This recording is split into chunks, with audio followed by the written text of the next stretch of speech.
foundational level course to help you understand the framework. There are 2 other courses in the ISACA ecosystem of certification.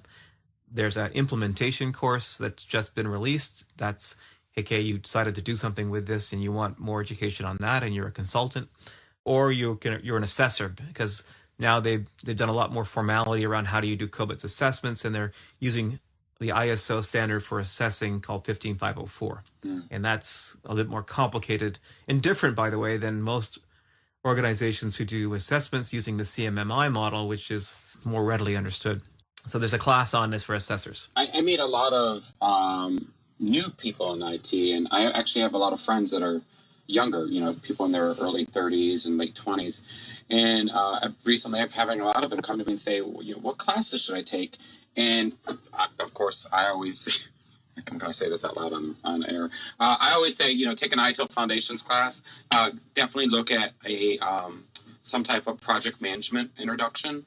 And the third thing I tell them is kind of get an understanding or an introduction to Scrum or Lean or Agile. Find something to help wrap your head. Those are the 3 you need for the next 10 years. But so from what I'm listening to you say, I think I should start with saying, actually, before you do anything, get a COBIT class in you, and then let's talk. And that's true if this person is on the leadership track, right? If it might be a little bit overwhelming for the person who's coming in as a developer or a service desk analyst.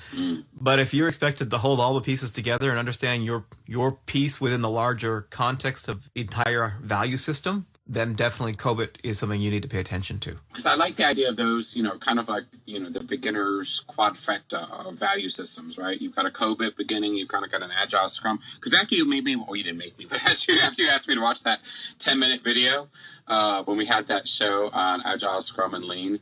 And then I just think it's a nice little, if you can get 2 weeks, take a beginning class on all of those things, get your head around it. And you don't have to learn it. You just have to be able to look for it, know when you see it, and know when there might be something you can go reference.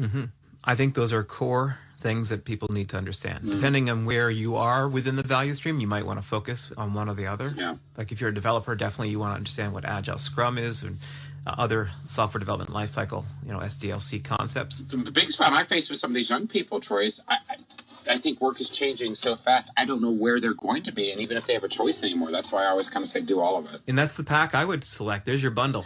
We have a practitioner radio bundle today for $99 if you call right now. And yet there's more. But yet there's more. If you say George Spalding, we'll throw in a bundle at half price for a friend. All right. Cool. So yeah, I'm really liking the improvements they've made with COBIT 5. One of the areas which I'm